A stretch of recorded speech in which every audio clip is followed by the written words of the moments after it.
Listen closely, my friends. My name is Elijah Hayes, but folks call me Eli. I'm 71 years old, and today marks exactly 1 year since I discovered my own son was ready to throw me out on the street, all for a damn walk-in closet. Do you know what hurts the most in this world?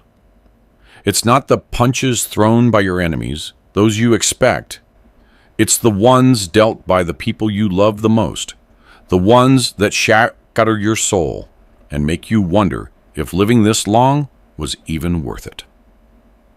I'm sitting here now in my condo on 14th Street in Midtown. I have this old photograph of my Eleanor in my hands. May God rest her soul. And I swear by the Holy Spirit that my hands still shake when I remember that night. It was exactly 1 year ago, on a Wednesday afternoon, when I stepped out of the bathroom and heard voices coming from Devon's bedroom. My son, my only son. Tell me, didn't I have the right to trust him? For 40 years, I drove buses for Continental Star Lines, from Atlanta all the way up to Charlotte, waking up at 5 in the morning, putting up with disorderly passengers, helping elderly women with their grocery bags, loading up heavy packages for traveling merchants. 40 years, my friends, saving dollar after dollar, buying only the cheapest things, wearing the same shirt until it was threadbare, all so my family could have a better life. When my Eleanor passed away 12 years ago, taken slowly by that cursed cancer, I sold our humble little house in the sweet Auburn district. It was small, but we were happy there. I pooled all my savings, down to the last penny I'd stashed under the mattress, and I bought that big house in Collier Heights, a beautiful home with a backyard where Eleanor had dreamed of planting her roses. And you know what I did? I put it in Devon's name, so the young family could have their own home. What a fool I was, I told my neighbors. But listen carefully, because here comes the important part. Mr. Theodore Thompson, the attorney who helped me with the paperwork, a wise man with many years on him, told me, "Eli, you need to include a life estate clause. In this world, there are many ungrateful children." I laughed. "Mr. Thompson," I replied, "you don't know my Devon. He would never hurt me." The old attorney shook his head and wrote that clause in anyway. Thank God he did. For 3 years, I lived in that house, giving Devon my full retirement check every single month, $3,800. All my money went to the house expenses. I got by on the bare minimum. The cheapest soap from the drugstore, used clothes my sister, Aunt Connie, gave me, and whatever medication I could afford when I had enough to take them every day, like the doctor said. But I was content. You know why? Because I was living with my family. Because I watched my grandkids, Darius and Kiana, grow up. Because every night I could tell them stories about their grandmother Eleanor. I had the master bedroom, the one on the first floor with windows facing the garden. It was the biggest, nicest room in the house, the one I chose when I bought the property, because from there I could see the roses I had planted in Eleanor's memory. In that room, I kept all my memories. Our wooden marriage bed we bought when we first married, my framed bus driver's uniform on the wall, my collection of Sam Cooke records that I played on Sunday mornings, and the photos from our vacations in Myrtle Beach, when Devon was a boy. But things started to change a year ago, when Tiffany's mother, Ms. Beverly Sterling, had a fight with her youngest daughter, and was left without a place to stay. Tiffany, my daughter-in-law, started making strange comments. At first, they were small things. "Dad, could you close your door, please? That old man smell travels all through the house." or when I was watching my shows on TV. Your volume is too high again. My head hurts with your old movies. I kept quiet. My friends, I kept quiet because I thought it was nerves. That Tiffany was worried about her mother. My Eleanor always told me, Eli, you're too good-natured.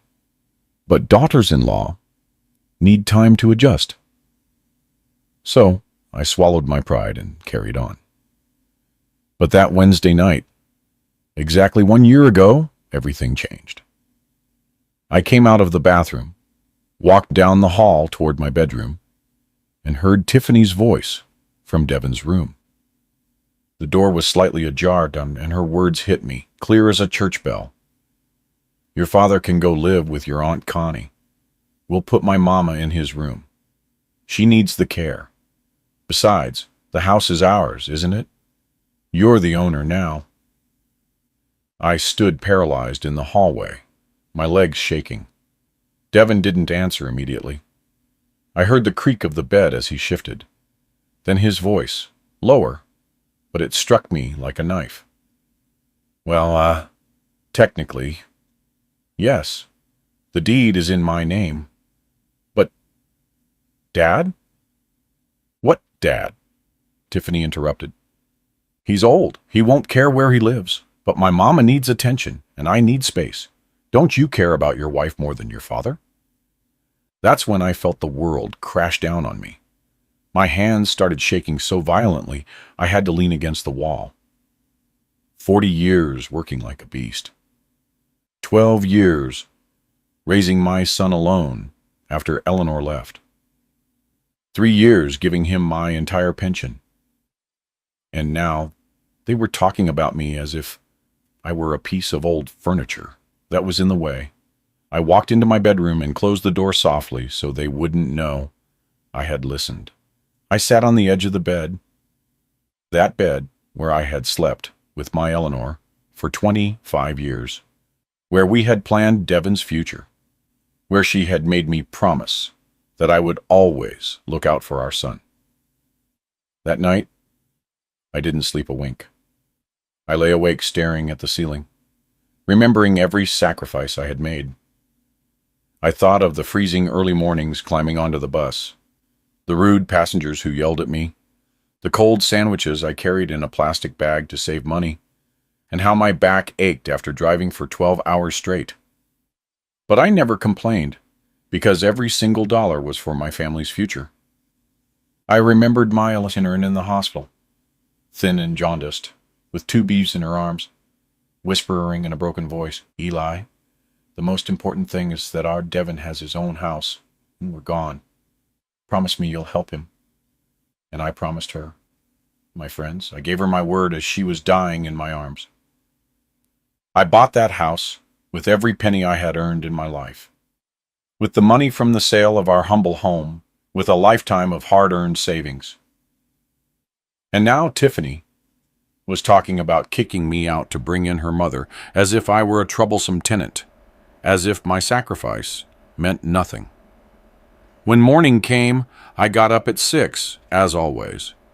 I showered, put on a clean shirt, and ate breakfast alone in the kitchen. Devon had already left for the car dealership. Tiffany slept late, as usual. The children were getting ready for school.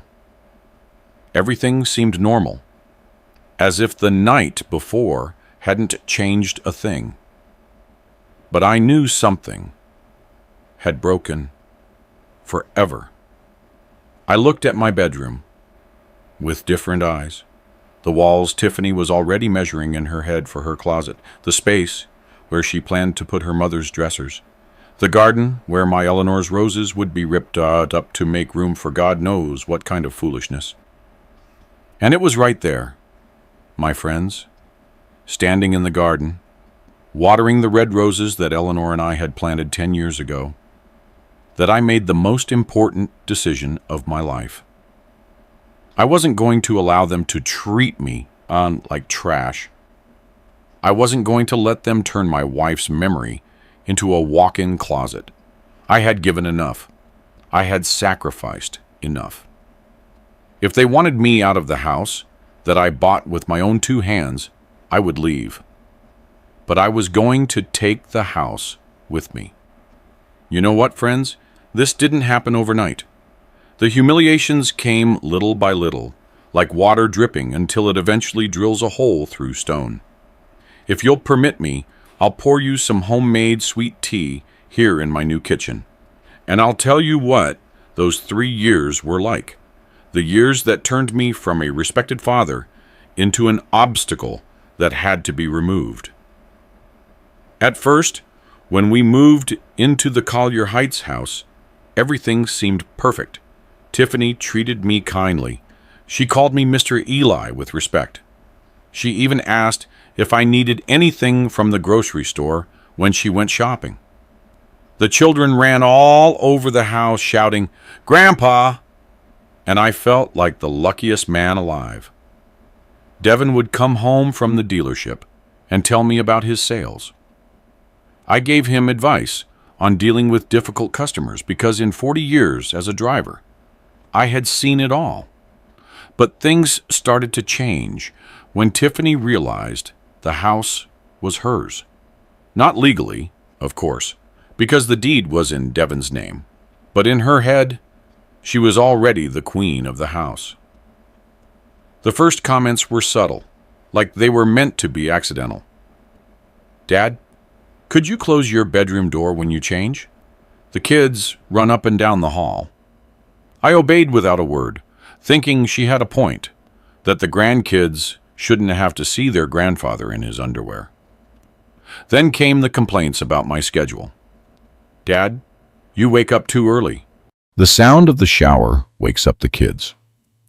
I had been an early riser my whole life, ever since I started working at 15, but I tried to shower later, even if it meant being late for my doctor's appointments, or missing the bus to see my sister Connie on Sundays.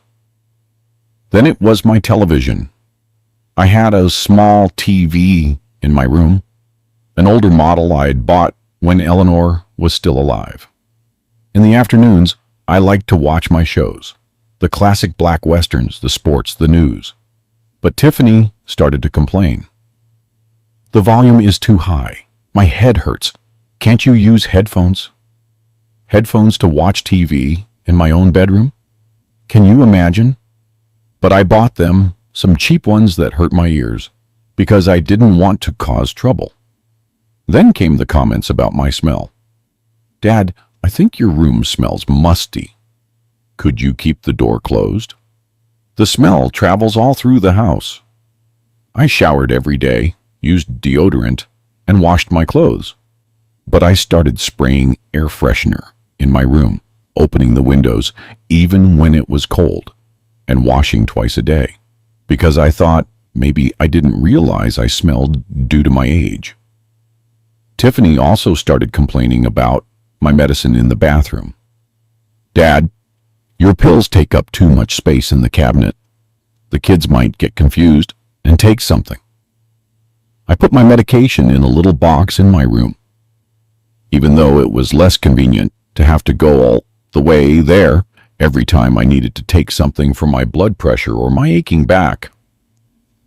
And the expenses, my friends, the expenses hurt the most. On the first day of every month, religiously, I handed Devin my full retirement check. $3,800. I had earned over 40 years of work, 40 years of getting up before dawn, of enduring traffic, of carrying luggage, of being kind to rude passengers. I gave him all that money without keeping a single dollar. "It's for the house expenses, Dad," Devin would tell me. "The electricity, the water, the gas, the food, everything is so expensive." And of course, I believed him. But later, I found out Tiffany was buying $150 shoes, that Devin had bought a brand name shirt that cost what I spent on clothes in 6 months, and that they were taking the kids to fancy restaurants on weekends while I ate refried beans and stale tortillas. For my personal expenses, I had to ask my sister Connie for money. Imagine the shame. A 68-year-old man borrowing from his sister just to buy soap. Connie, I'd ask, can you lend me $20? I ran out of deodorant. She gave me the money without asking, but I saw the pity in her eyes. Once, she told me, Eli, why don't you keep some of your check? You have expenses too. But I answered, no, Connie. Family comes first. Devin has a wife and children to support. Do you know what was the most painful moment in those 3 years? It was a Sunday, about 6 months ago. I had decided to make them Eleanor's secret jambalaya recipe, the one she guarded like a treasure that she'd learned from her grandmother. Since Saturday, I'd been preparing the andouille sausage, the okra, the file powder, and mixing all the spices. I spent $50 of my emergency money buying the ingredients: Tabasco, bay leaves, shrimp, everything needed. Sunday morning, I got up early, cooked the chicken, and prepared the sauce with the love Eleanor had taught me. Jambalaya takes patience and affection, she used to say. Every ingredient has to feel like you love it. I spent 3 hours in the kitchen stirring the pot, tasting, adjusting the salt, adding a little more spice. When I served the jambalaya, my grandkids, Darius and Kiana, were overjoyed. It smells delicious, Grandpa, shouted Kiana. Like the kind Grandma used to make, said Darius, who was only 5 when Eleanor died, but remembered the smell. I felt proud. I thought I had finally done something the whole family would enjoy. But when Tiffany took the first bite, she twisted her face as if she'd bitten into a lemon. It's too greasy, she said loudly, so everyone could hear. This heavy food is bad for your stomach. The children will get sick. And she pushed her plate to the center of the table without finishing it. Devin, who had been eating normally up until then, also put down his fork. Dad, he said to me with that condescending voice he had started using, don't you think at your age you should be eating lighter things? Jambalaya has too much fat, too much spice. It's not good for your stomach or ours. Tools. Then he added something that pierced me like a knife. Also, Dad, haven't you considered that maybe it would be better for you to live with people your own age? Your Aunt Connie is lonely. You two could keep each other company. It's too noisy here with the kids. They need space to study, to play. Tiffany chimed in to finish me off. Yes, Mr. Eli, Darius is getting big. He needs a bigger bedroom, and yours is the largest in the house with its own bathroom on the main floor. It would be perfect for him. I sat there silently, fork in hand, watching my grandkids eagerly continue to eat the jambalaya while their parents scorned it. I got up from the table without saying a word.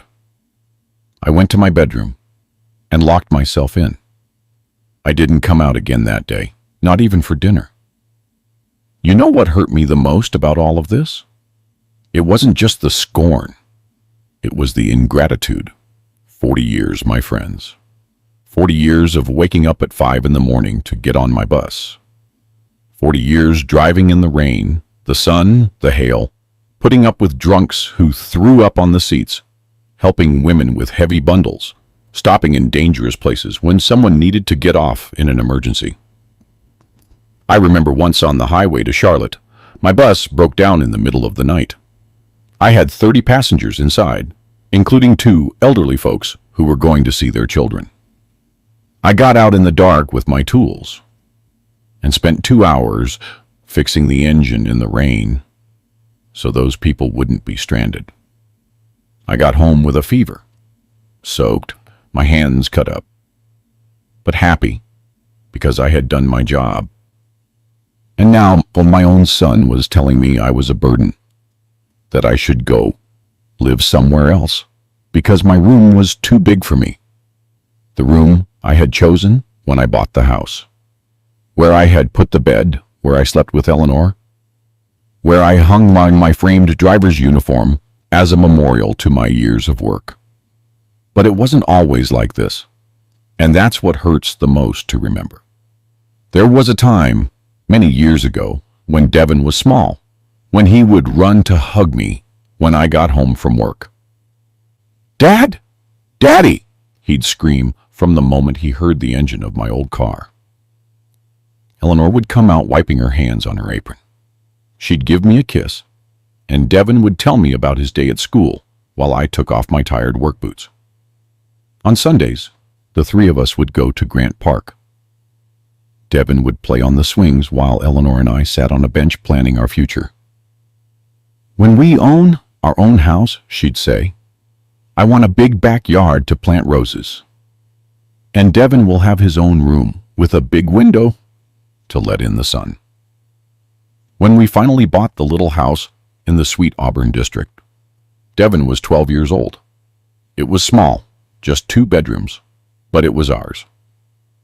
The day we moved in, Devin ran all over the house, shouting, "Mom! Dad! I have my own room, my own closet." He looked out his bedroom window and yelled to us, "I can see all the way to Mr. Jones's corner store from here." Eleanor planted red geraniums in pots because we didn't have a backyard, but she always said, "One day we'll have roses, Eli." Red roses like my mama had.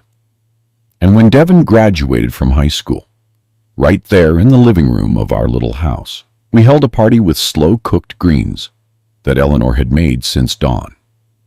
"Dad," Devin told me that day, hugging me tight, "when I'm grown and have money, I'm going to buy you a beautiful house with a big backyard so Mom can have all the roses she wants." I believed him. Of course, I believed him. He was my son, my only son, the boy who had grown up watching me sacrifice everything for the family. But that boy who promised me a house with a backyard became the man who wanted to kick me out of the house I bought myself. And Tiffany, who at first called me Mr. Eli with affection, now spoke to me as if I were a bothersome tenant who didn't pay rent. In the last few months before that terrible night when I heard their conversation, the humiliations became more direct. Tiffany no longer bothered to hide her contempt. If I coughed in the morning, she'd say, "That awful cough again? You should see a doctor, whore." If I played music, she'd sigh loudly and slam her bedroom door shut. If I cooked something, she'd open all the windows to air out the smell. Once, about 2 months ago, I was watering Eleanor's roses in the garden when I overheard Tiffany talking on the phone with her friend Keisha. "I can't take this old man anymore," she was saying. "The whole house smells like medicine. He showers too early and wakes everyone up. He watches his old TV shows with the volume blasting, and the worst part is he occupies the best room in the house. I could turn that into an incredible walk-in closet." That afternoon, I sat on my bed surrounded by Eleanor's pictures, and for the first time in a long time, I cried. I cried for the ingratitude for the lost years, for believing that a father's love was enough to guarantee a son's respect. I cried for Eleanor, who had died thinking our Devin would always take care of me. But I also cried, my friends, for my own foolishness, because I had allowed them to treat me like that, because I had believed that giving everything was the same as love, because I had confused sacrifice with dignity. My Eleanor always told me, "Eli, you're too good. One day, that's going to get you into trouble." She was right, as always. The moment that changed everything came exactly 10 days ago, my friends. I get up from my favorite chair here and walk over to this desk where I keep a folder with all my important papers. Here it is. Look, the deed to this condo. My new life. But before I got here, I had to go through the most painful and most revealing moment of these last few years. It was a Tuesday afternoon, and it was hot.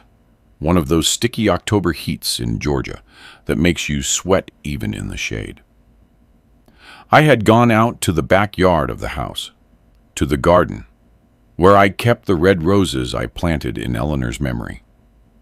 Every afternoon, religiously, I watered them with an old green plastic watering can I'd bought at the local market.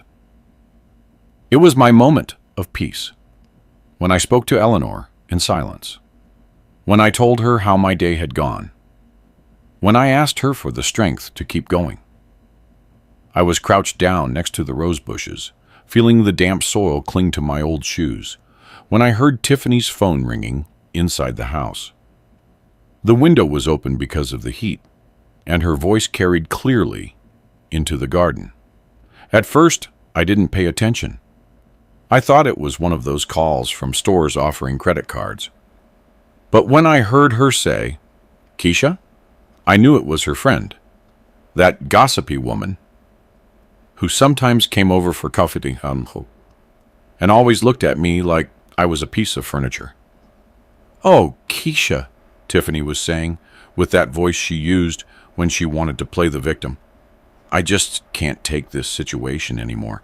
It's been 3 years of tolerating this old man in my house." "My house," she said. "My house." As if I wasn't the one who had paid for it with 40 years of work. I stopped watering. I stood motionless with the watering can in my hand, trying to listen better without making a sound. Tiffany continued talking. "He wakes up super early and makes noise. The whole house smells like medicine. He watches his old shows with the volume up so loud. And the worst part, Keisha, the worst part is that he has the best bedroom. Can you imagine? The master suite, the biggest one, with its own bathroom on the main floor. I could have the walk-in closet of my dreams in there." I felt like I had been punched in the stomach. The watering can was trembling in my hands, but I kept listening. I needed to hear everything. "But I've already got it figured out," Tiffany continued. And in her voice there was a cold certainty that chilled my blood. "I've started feeding Devin ideas. I tell him his dad would be better off with people his age, that the kids need space here, that the house is too small for so many people." Devin is kind of slow about these things, but he's already starting to make comments. Keisha must have asked her something because Tiffany gave that fake laugh I knew so well. "No, girl, there won't be a problem. The deed to the house is in Devin's name. We're the owners. And the old man has nowhere to go but to his sister Connie's house. He already served his purpose. He gave us the house. Now he can go bother someone else." In that moment, I dropped the watering can.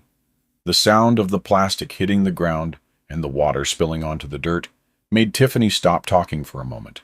I stayed there, watching the water spread over the ground, soaking my shoes, watering the roses in a way Eleanor would never have approved of. But I couldn't move. My legs felt like stone. Tiffany continued talking, much quieter now. "Hold on a second, Keisha. I think I heard something in the backyard." After a moment, she added, "No, it must have been the neighbor's cat. I was telling you, very soon that room is going to be my closet. Remember those cabinets we saw at Macy's? I'm going to have them custom made. It's going to look amazing, with floor-to-ceiling mirrors and all my clothes organized by color." That was it, my friends. In that exact moment, something broke inside me. It wasn't like in the movies. There was no dramatic music or lightning strikes. It was something silent, but definitive. Like a thread that has been holding up too much weight for too long finally snapping. I picked up the watering can from the ground, filled it again with the hose, and finished watering Eleanor's roses without making a sound. But inside, something had changed forever. While I watered, I could still hear Tiffany's voice. "Besides, Keisha, he's so old now. Why does he need such a big room? If he has a little bed at his sister's place, he's all set. and we can finally live like decent people. When I finished with the plants, I stood there a few minutes longer, looking at the red roses Eleanor loved so much.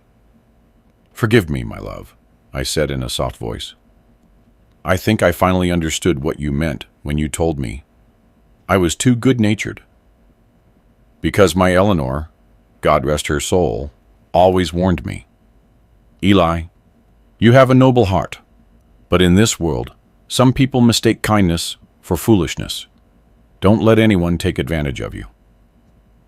That night, I couldn't eat at dinner. I locked myself in my bedroom. That bedroom Tiffany had already decided to turn into her closet. And I started thinking. For the first time in 3 years, instead of feeling sadness over the humiliations, I felt something different. Rage. A clean, justified rage that came from deep within me. I sat on my bed, took out the shoebox where I kept my most cherished photographs, and began looking at them, one by one. Eleanor on our wedding day, in that simple white dress her mother had sewn. Eleanor holding newborn Devin in the hospital. Eleanor and I, the day we bought the little house in the sweet Auburn district. Eleanor planting the first geraniums in our first little garden. And the last photo I took of her, 2 months before she died, sitting in the living room chair, frail, but smiling with Devin next to her. "Eleanor," I said to her picture, "what would you do if you were me? Tell me, my love, how do I get out of this with dignity?" And I swear by the Holy Ghost that I heard her voice, clear as if she were sitting right next to me on the bed. "Eli, you've given enough. You've been humiliated enough. Now, defend what is yours and defend your dignity. I didn't raise you to be a doormat for anyone, not even your own son." The following days were strange, my friends. On the outside, I was still the same old Eli. I woke up early, ate breakfast alone in the kitchen, said hello to Tiffany and Devin when I saw them, played with my grandkids when they got home from school. But inside, I was thinking, planning, remembering things I had forgotten. I remembered Mr. Theodore Thompson, the attorney who had helped me when I bought the house, an older man with a white mustache and thick glasses, who I liked from day one. When I explained that I wanted to put the house in Devin's name, he had asked me, "Are you sure, Mr. Eli? It's a very noble thing you're doing, but allow me to suggest something. Let's include a life estate clause, just in case." I had laughed that day. "Mr. Thompson, you don't know my Devin. He's a good boy, a hard worker. He would never hurt me. That clause isn't necessary." But Mr. Thompson had insisted. "Mr. Eli, in my 40 years as an attorney, I've seen everything. I've seen good sons turn into devils when property is involved. Believe me, it's better to be safe than sorry." Now, 3 years later, I understood that man's wisdom. The life estate clause meant that as long as I lived, I had the legal right to stay in that house. And if that right was violated, I could demand the complete return of the property. Just in case there are ungrateful children, Mr. Thompson had told me with a sad smile. How right the old man was. During those days of reflection, I also thought a lot about my sister, Aunt Connie. Tiffany mentioned her name as if she were the perfect solution. He can go live with his sister. But Connie was 73 years old. She lived in a small 2-bedroom apartment in South DeKalb County on a smaller pension than mine. How could I show up and cause her expenses, take away her peace, and become a burden on my older sister when I had my own resources?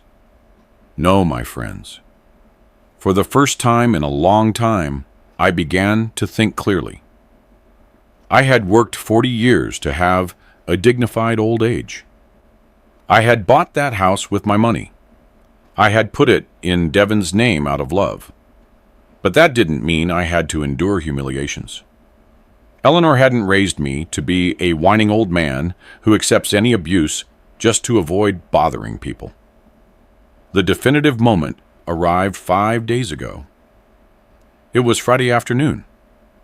I had gone to the grocery store to buy a few things with the money Connie had lent me.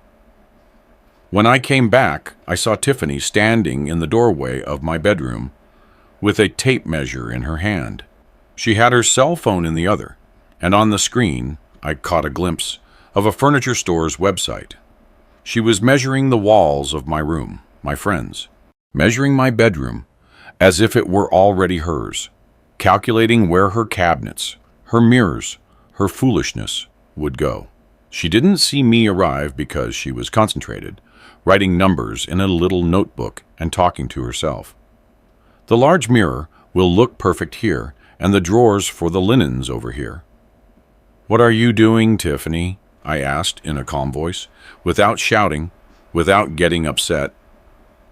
She turned around with not an ounce of shame, as if it were the most natural thing in the world to be measuring her father-in-law's bedroom to turn it into a closet. "I'm planning some changes in the house, Mr. Eli," she told me, with that fake smile she had perfected over 3 years. "There will be renovations soon." "What kind of renovations?" I asked her, though I already knew the answer. Tiffany looked me straight in the eye, and what I saw there finally convinced me of what I had to do. There was no respect, no affection, not even pity. In her eyes was the calculating coldness of someone who had already made a decision and was only waiting for the right moment to execute it. "Necessary changes," she said. "This house needs to adapt better to the needs of the family living here." "The family living here," she said, as if I wasn't a part of that family, as if I were a tenant whose time was up. That night, I went to bed early, but not to sleep. I stayed awake until very late, staring at the ceiling, listening to the sounds of the house. Tiffany watching TV in the living room, Devin coming home late from the dealership, the children doing homework in their rooms. My family, but a family that no longer wanted me. At 3 in the morning, I made the decision. I got up, turned on the lamp on my nightstand, and took a yellowed paper out of my wallet that I had kept for 10 years, Mr. Thompson's business card. The next day, I was going to look for him. It was time for Elijah Hayes to stop being the good old man who puts up with everything and become the man who defends what is his. Eleanor was right, as always. The moment had come to defend my dignity. So Monday morning, I woke up at 6, as I had every morning for 40 years, of driving a bus. But this day was different, my friends. I had made a decision that was going to change my life forever. I got out of bed slowly, with that strange calm you feel when you know you're about to do something important, something definitive. I showered carefully. I shaved slowly in front of the bathroom mirror that Tiffany criticized so much for being full of my medicines. I combed my gray hair back with the hair tonic I'd used since I was young, the one Eleanor always said made me look distinguished. Then I went to my closet and took out my best suit, that black suit I had worn only 3 times in my life: the day of my wedding, the day of Eleanor's funeral, and now. I put it on carefully. I knotted the navy blue tie that Eleanor had given me for our 20th anniversary. I put on the black shoes that I had shined the night before. When I saw myself in the full-length mirror in my room, I didn't recognize the humiliated old man of the last 3 years. There stood Elijah Hayes, the man who had worked 40 years without missing a single day. The man who had raised a son alone after being widowed. The man who had bought that house with the sweat of his brow. "Elijah Hayes," I said to my reflection, "you will not allow them to wipe their shoes on you. It's over." And I walked out of my bedroom with my head held high, Mr. Thompson's yellowed business card in my hand, and a determination I hadn't felt in years. It was 7:30 in the morning. The house was quiet. Tiffany was sleeping late, as usual. Devin had already left for the dealership. The children were eating breakfast and watching cartoons on TV. I gave Darius and Kiana a kiss. I told them I loved them very much, and I left the house without eating breakfast. My stomach was knotted with nerves, but I also had a mental clarity I hadn't felt in a long time. The MARTA train ride from the West End to the downtown station gave me time to think. For 40 years, I had made that same trip to go to work, but in the opposite direction, from downtown toward the north, where the bus terminal was. How many early mornings? How many passengers? How many stories I had heard over those years? And now I was heading downtown, not to work, but to recover my dignity. At 8:30 sharp, I knocked on the glass door of Mr. Theodore Thompson's office. The secretary, a very kind, older woman, told me Mr. Thompson didn't have an appointment until 10, but when I explained that it was urgent, she went to consult him. 5 minutes later, the attorney came out in a person. Mr. Thompson had aged in those 10 years, but he was still the same elegant man I remembered. His hair was completely white now. He had more wrinkles around his eyes, but his gaze was still intelligent and kind. When he saw me, his eyes widened in surprise, and then he smiled. "Mr. Eli, how many years has it been? 10? 12? He shook my hand with that warmth I remembered. "Come in. Come into my office." "What brings you here? I hope it's not bad news." And we sat in his office, which smelled of old books and freshly brewed coffee. The same diplomas I remembered were on the walls, and pictures of his grandchildren were on his desk. Mr. Thompson poured me coffee in a porcelain cup and sat across from me with the patience of good lawyers, the ones who really listen to their clients. "Mr. Thompson," I said, "I've come about the house I put in my son Devin's name 10 years ago. Do you remember that deed?" Mr. Thompson frowned thoughtfully and then stood up to go to a huge filing cabinet behind his desk. "Hayes, Elijah," he murmured as he searched through the folders. "Here it is. Property transfer with a life estate clause." He returned to his desk with a thick folder and opened it in front of me. "Of course, I remember.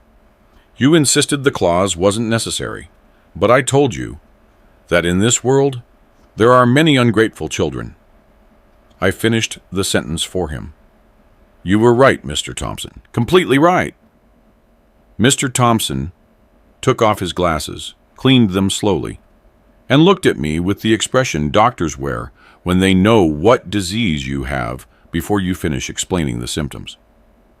"Tell me what happened, Mr. Eli, and don't hold anything back, because I need to know all the details." For the next hour, I told him the whole story.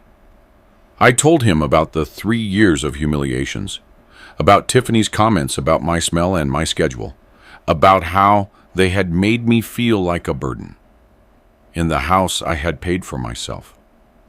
I told him about the moment I overheard the conversation where they planned to kick me out to bring in Tiffany's mother, about the phone call where she talked about turning my bedroom into her dream closet, about how Tiffany had been measuring my room with a tape measure. Mr. Thompson listened without interrupting, taking notes occasionally in a legal pad. When I finished my story, he was silent for a few minutes, reviewing the documents in the folder. "Mr. Eli," he finally said, "the life estate clause is very clear. As long as you live, you have the absolute right to remain on that property. Any attempt to evict you constitutes a serious breach of the deed of gift. And when there is a breach, the law provides two remedies. You can demand the forced fulfillment of the contract, or you can request the reversal of the transfer. Reversal means they can give me the house back? I asked, though I already knew the answer. Exactly. If a judge determines that your son and daughter-in-law have violated the conditions under which the gift was made, they can order the property to revert to your original name. It's as if the transfer never existed. Mr. Thompson leaned forward in his chair. Do you have proof of what you're telling me? I explained that I had started recording conversations with a small device my sister Connie had bought me, one of those little recorders that students use. Over the last few days, I had recorded several comments from Tiffany, including a conversation where she told her mother over the phone, "In a few weeks, you'll have your room, Ma. The old man is moving to his sister's house, and that's a done deal." Mr. Thompson smiled for the first time in the conversation. Mr. Eli, you did well to document all of this. Recordings are valid evidence when they are made in the recorder's own home. We are going to sue for breach of contract, and we are going to ask for the total reversal of the transfer. The next 15 days were the strangest of my life, my friends. On the outside, I was still the same grandfather. I played with my grandkids, helped in the kitchen, kept Eleanor's roses watered. But inside, I had a secret that gave me strength, a hope I hadn't felt in a long time. Mr. Thompson had filed the lawsuit in Fulton County Family Court, and now all we had to do was wait for the hearing date. Tiffany continued making her poisonous comments, but they no longer hurt me. When she would say, "Mr. Eli, have you talked to your sister about the move yet?" I would answer calmly, "Don't worry, Tiffany, everything will be settled soon." She interpreted my words as resignation, but I knew she was in for the surprise of her life. Devin, for his part, had started avoiding me. He came home late from work, ate quickly, and locked himself in his room with Tiffany. But sometimes, I caught him looking at me with a strange expression, as if he suspected something was changing. One night, after dinner, he approached me while I was watching the news. "Dad," he said, "are you okay? You seem different lately. Like, I don't know, calmer?" I wanted to tell him the truth in that moment.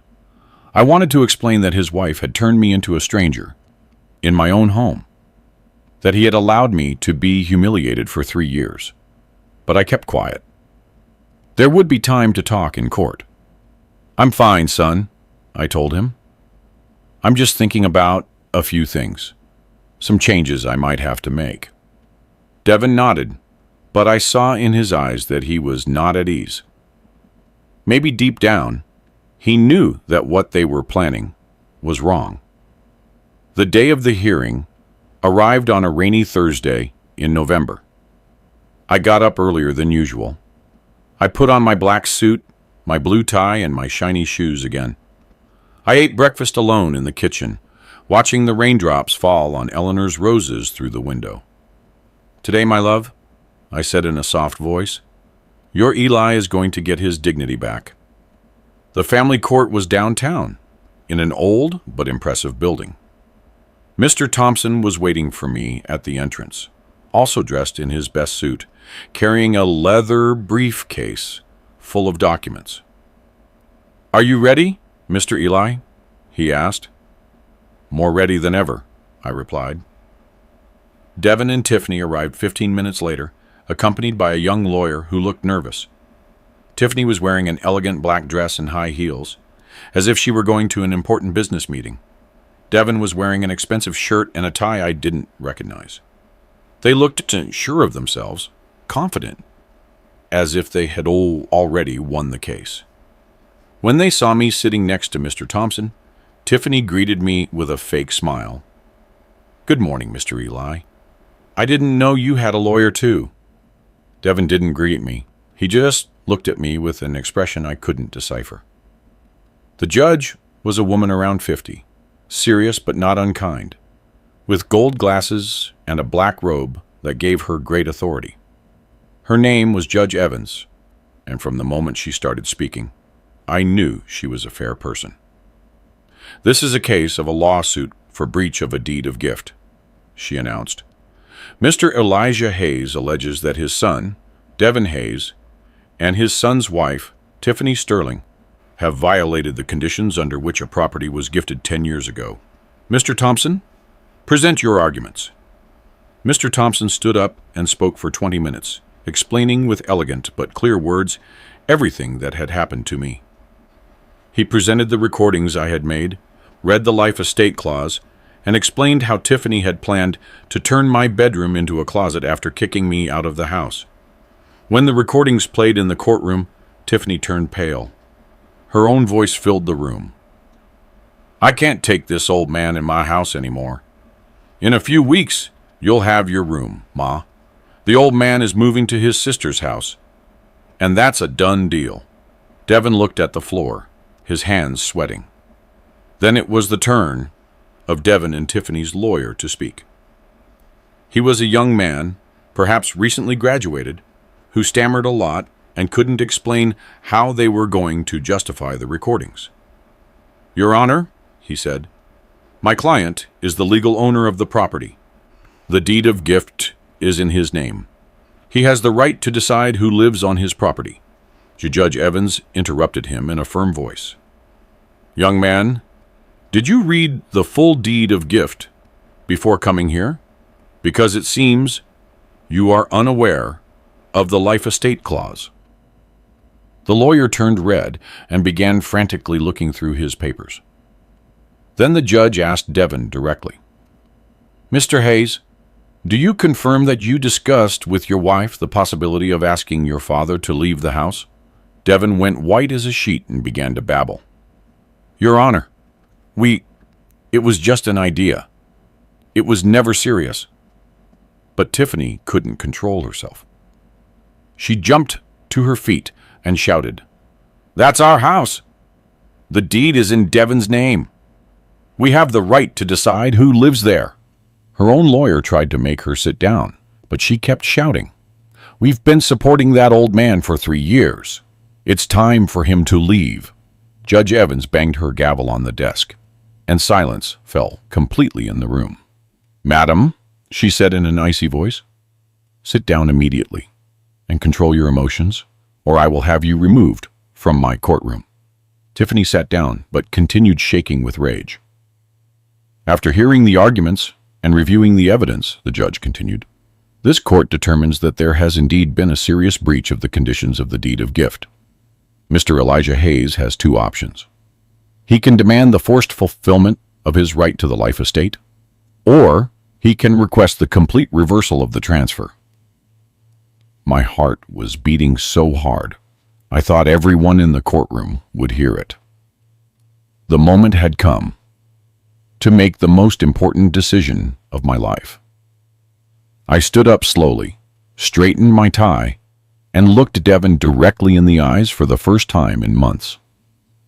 "Your Honor," I said in a clear, strong voice, "I choose the second option. I request the complete return of the property. I want my house back."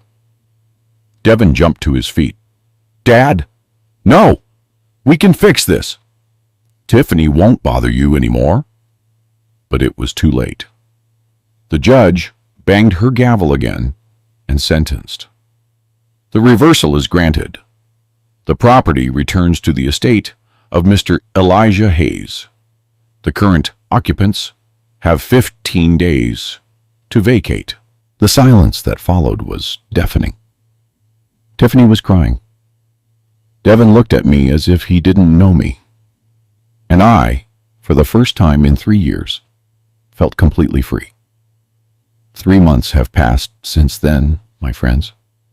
Here I am, sitting in my condo in Midtown, finishing this story while looking at this photograph where I'm hugging my grandkids, Darius and Kiana. 3 months since Judge Evans banged her gavel and returned what was mine. 3 months since Devin and Tiffany had to pack their things and look for a new place to live. Do you know what I did when I got my house back? The first thing I did was sell it. Yes, you heard right. After everything I had fought for, after winning in court, I sold it because I understood something important. That house was no longer my home. It had become a battleground, a place full of humiliations and bad memories. I couldn't stay there, looking at every corner where Tiffany had planned to erase my existence. I sold it for $750,000. A good price, the real estate agents told me, because the area had become expensive over the years. With $300,000, I bought this condo near Grant Park. Small, but it's mine, with 2 bedrooms and a kitchen that smells like fresh coffee every morning. From my window, I see the park where I now play dominoes with my friends, where children run and shout, like Darius and Kiana used to when they were younger. The other $450,000 I put in the bank in a special account that Mr. Thompson helped me open. It's for my grandchildren, for when they turn 25. $225,000 for Darius.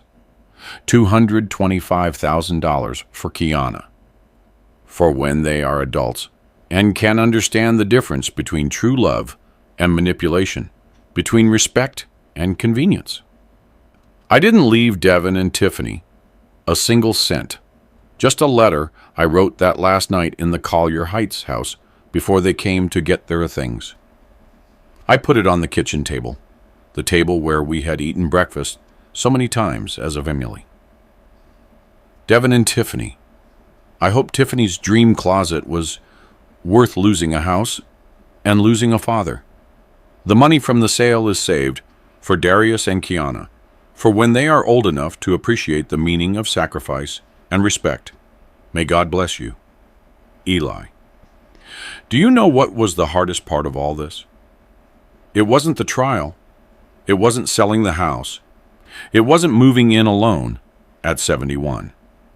The hardest part was seeing Devin's face when he realized he had lost everything by following his wife. When he realized that by indulging Tiffany and her foolishness, he had lost not only the house, but also his father. The day they came for their things, Devin showed up with a moving truck and 2 young men to help him load. Tiffany didn't even speak to me. She walked through the house like a ghost, packing her expensive dresses, her high-heeled shoes, all those things she had bought with the money I gave them every month. But Devin did approach me. "Dad," he said in a broken voice, "I'm sorry. I never wanted it to come to this." I looked him in the eyes, those eyes that looked so much like my Eleanor's, and I said, "Devin, I gave you everything I had, a house, money, respect, love, and you chose contempt over gratitude. There is nothing to forgive, son, because it wasn't a mistake. It was a decision."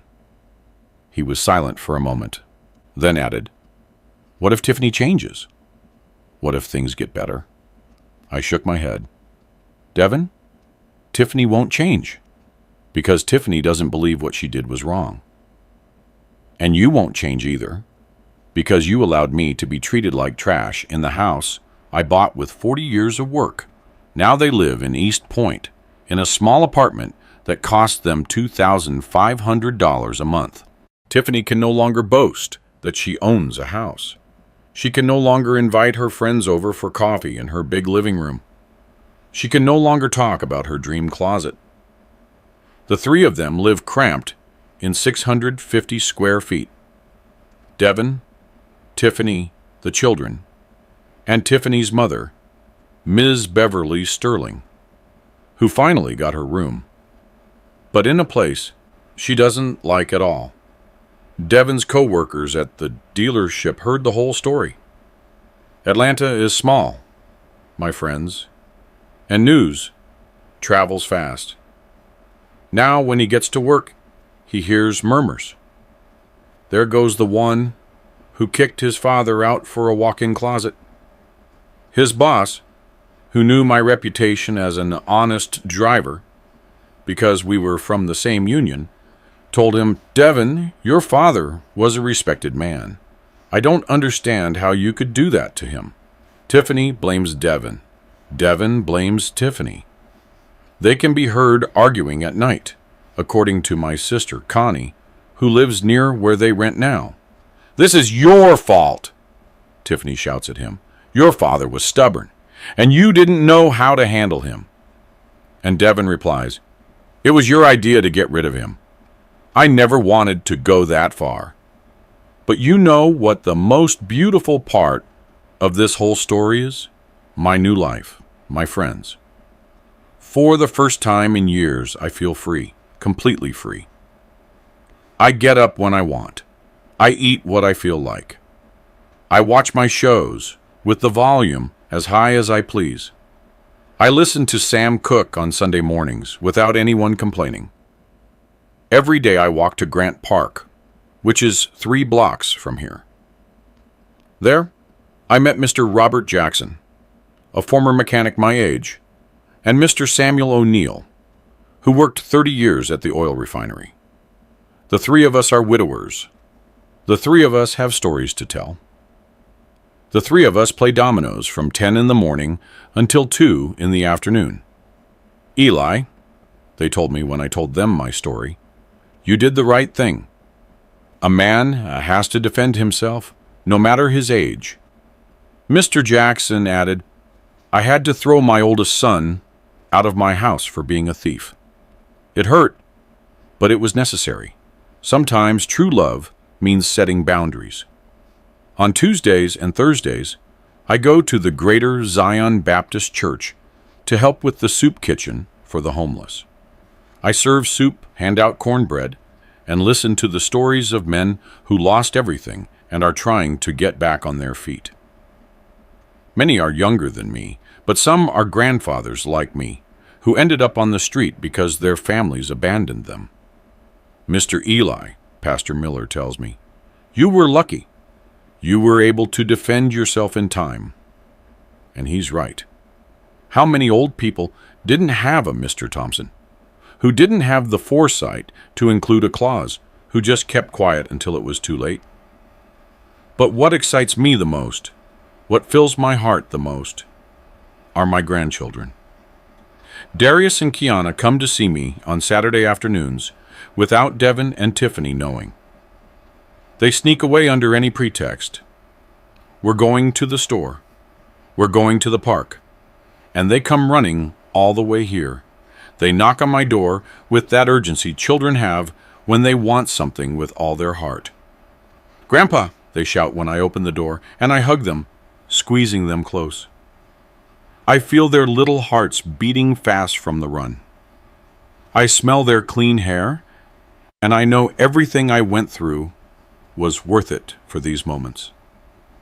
Darius, who is 12 now, and very serious for his age, asked me a few weeks ago, "Grandpa, why do my parents say you did something bad? Mom says you sued them for no reason." I sat down with him in my living room, poured him a glass of homemade sweet tea, and explained it to him in words he could understand. "Darius," I said, "your parents thought they could treat me like an old piece of furniture that was no longer useful. They wanted to kick me out of the house I bought so your mom could have a bigger closet. I only reminded them that old people have dignity too. We also deserve respect. I didn't do anything wrong, my boy. I defended what was mine." Kiana, who is 9, but very smart, said, "Grandpa, I heard Mom telling Grandma that you were mean because you didn't want to go live with Aunt Connie." I explained, "My love, would you leave your bedroom to go sleep in the yard just because someone else wanted your room? I wouldn't either. Besides, Aunt Connie is getting old, and she didn't have to take on the burden of me." I tell them stories about their grandmother Eleanor. I teach them how to make the jambalaya they like so much. I explain what life was like when I drove the bus. They listen to me with those bright eyes children have when someone is paying them genuine, undistracted attention. When you turn 25, I tell them, you will receive the money I saved for you, but by then you'll be adults. You'll understand the value of work. You'll know the difference between what is earned and what is just given. Darius asked me, "Is it a lot of money, Grandpa?" And I answer, "It's enough for you to start your adult life without debt, for you to go to college, for you to have options." Last Sunday, early in the morning, I was sitting on my favorite bench in Grant Park, giving little pieces of cornbread to the pigeons, when Darius came running up with a bouquet of red carnations in his hand. He was out of breath, his cheeks flushed from the run. "Grandpa," he said, handing me the flowers, "these are from me and Kiana. It's not your birthday or anything, but we wanted to get you something because we love you very much." I took the carnations that smelled like the market and Sunday morning, and I felt my eyes fill with tears. I hugged him tight. I breathed in the smell of his hair, and in that moment I knew I had done the right thing. Not out of revenge, not out of rage, but out of dignity. To teach my grandchildren that love doesn't mean putting up with anything, that respect is not begged for, and that older people are not disposable. "Darius," I whispered, "tell Kiana that Grandpa is very happy, that I am very proud of both of you." Then I looked up at the sky, at that Atlanta blue my Eleanor loved so much, and I said to her in silence, "I did it, my love. I defended my dignity, just like you taught me, just like you would have wanted." My friends, if you are listening to me, if someone out there is going through something similar, let me tell you something important. Love for your children should never become the humiliation of their parents. Sometimes the best gift we can give our children is to teach them that every person, regardless of age, has limits that cannot be crossed. I did not act out of malice.